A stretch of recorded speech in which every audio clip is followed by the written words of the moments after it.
taking shelter of the Lord. And in a similar way, Sachimata and Jagannath Mishra, they had 8 daughters, and each one of them died just after birth. In great, intense mood of devotion, they took shelter of the Lord. And as the 7th child of Vasudeva and Devaki was Balaram,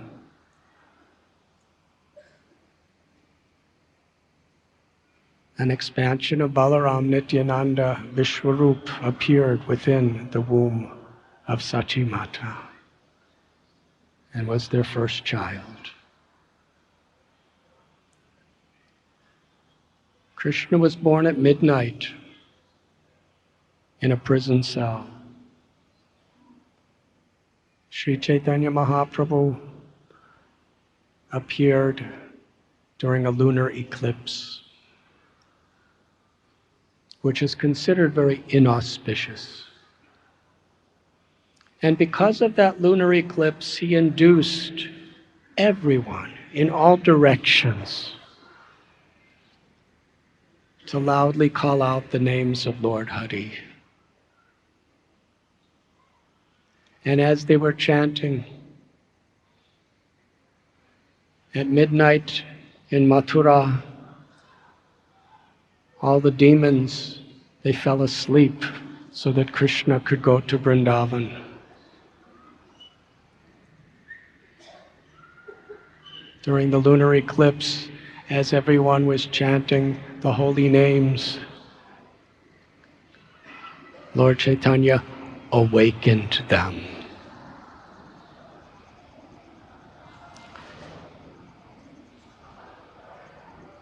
And to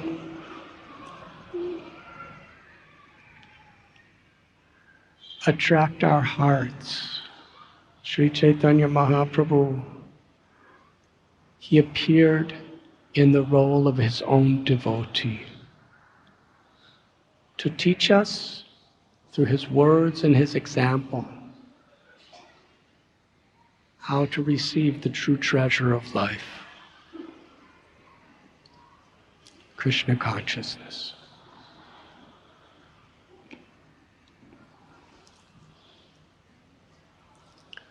Little baby Lord Chaitanya, when he would cry, he cried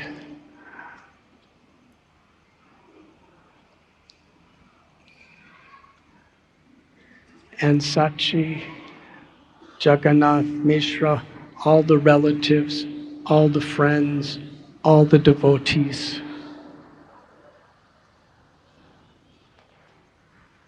they felt such deep compassion for this child when he was crying.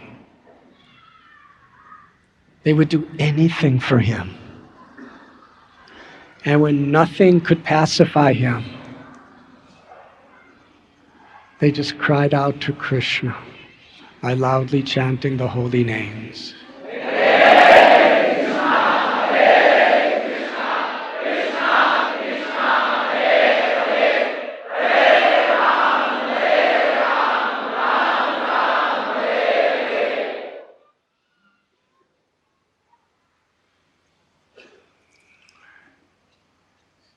And little Nimai, infant baby child, would smile. And such a beautiful smile. On a regular basis, he would cry, just to attract all of them to gather around him to chant the holy names.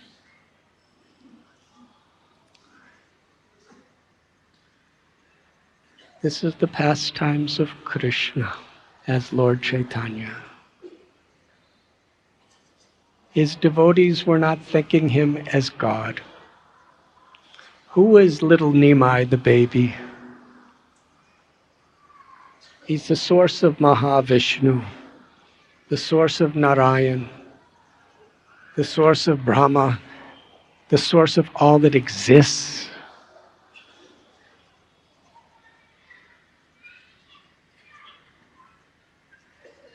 But yet, he's attracting the love of his devotees in such a sweet way.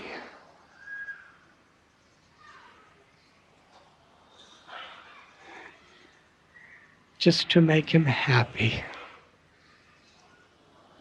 They were crying out to Krishna and Sri Radha to bless this child, with absolutely no conception that he is Radha, who has come to taste the sweetness. He is Krishna coming to taste the sweetness of Radha's love. And by his crying like a little baby, he was actually sharing that love with them. And through the Sankirtan movement, to share that love with all of us. When Lord Chaitanya was on his way to Vrindavan in Sri Navadvip Dham, in Sri Varanasi, he gave a simple analogy that he was like a seller of fruits. And he had so many fruits, the fruits of love of God.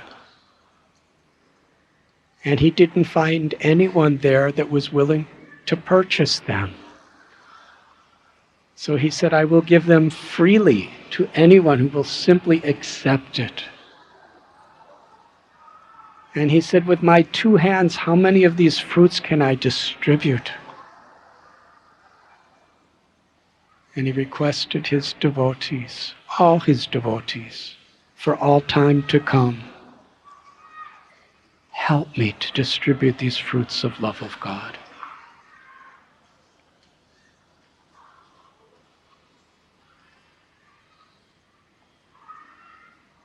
Srila Prabhupada would sometimes tell us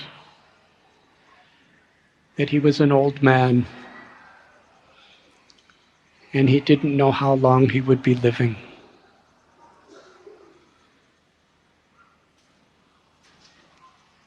But he had great confidence in the mercy of Sri Chaitanya Mahaprabhu and his Guru Maharaj. And he requested all of us, please assist in receiving these fruits of love of Krishna, and to assist in distributing these fruits of love of Krishna.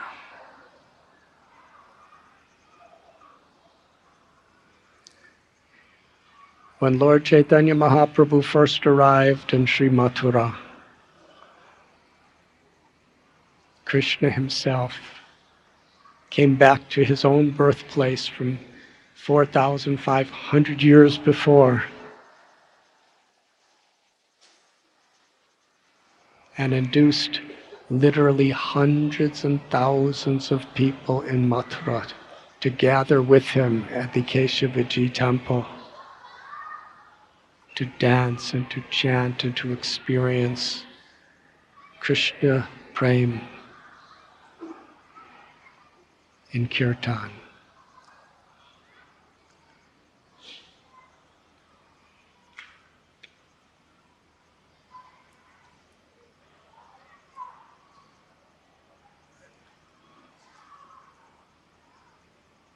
And then along with the Sanodiya Brahman and Balabhadra Bhattacharya, Sri Chaitanya Mahaprabhu crossed the Yamuna and began his parikrama of the 12 forests of Sri Brajbhumi. When he was wandering through the forests of Vrindavan, Krishnadas Kaviraj Goswami tells, first thing that happened is the cows were very attracted to him. And so many cows gathered around him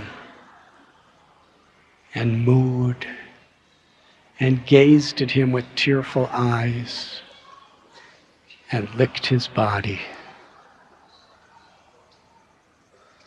And Lord Chaitanya, in great emotion, he caressed each of these cows.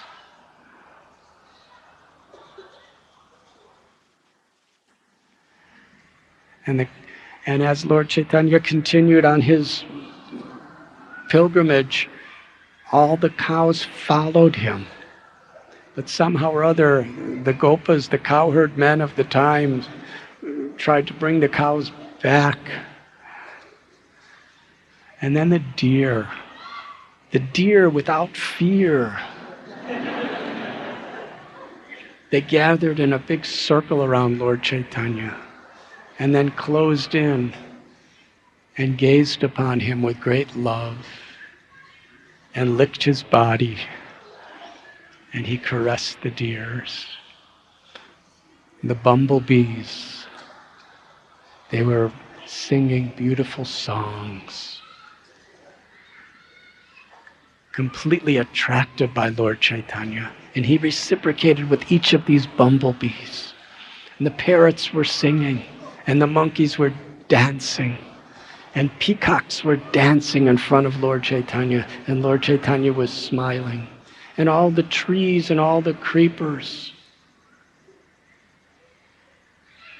they all felt that their dearmost friend had returned.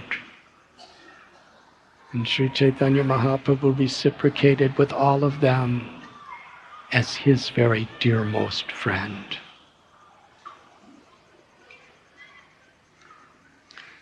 In Vrindavan,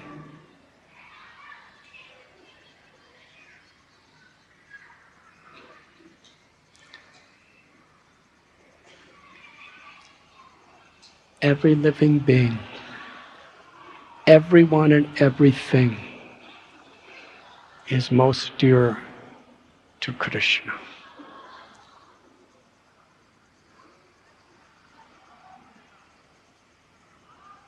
The flowers, the trees, the grains of dust. In the Vrindavan that we see with our material eyes, this essence is covered. Premanjana churita bhakti vilochanena.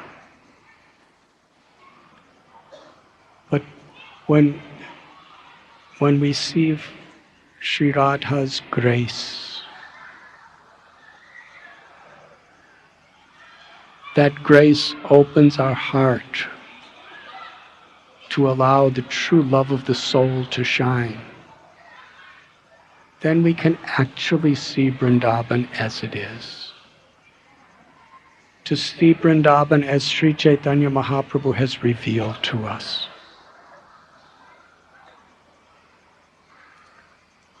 So as you are going to these various holy places, please be grateful. Every moment is so precious. Every moment in life is precious.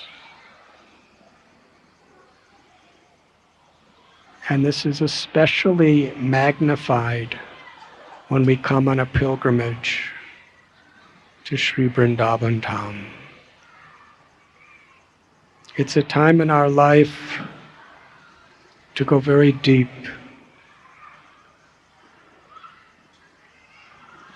to reestablish within our consciousness what our real purpose and value in living is: to serve, to please Krishna. Samsiddhir Haritoshanam. So while we are here, let us not waste a moment. Absorb ourselves in hearing about Krishna, in talking about Krishna, in chanting the names of Krishna, in remembering Krishna, in worshiping the places of Krishna, and especially also in being the servant of the servant of the servant of Krishna.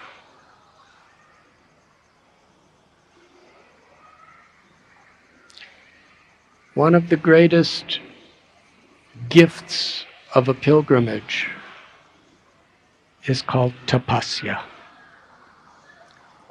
austerities, or hardships.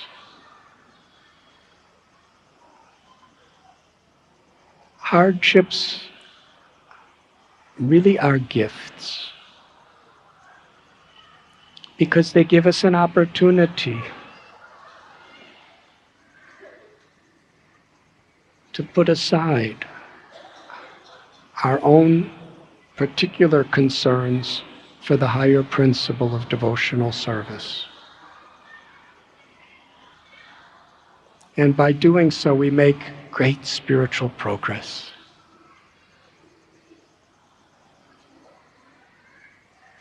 The 6 Goswamis of Vrindavan, they were living in beautiful palaces, Rupa and Sanatan and Ramkeli. But when they came here, they lived on the ground under trees.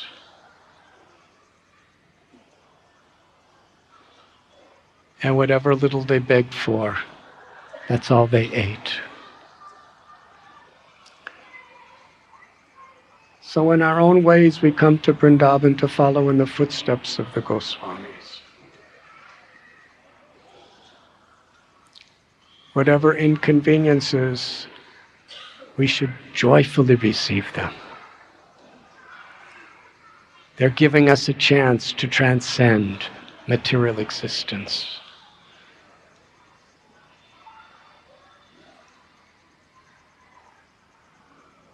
And when there's great crowds of people, which some of you may be experiencing, what a wonderful opportunity to be the servant of the servant of the servant.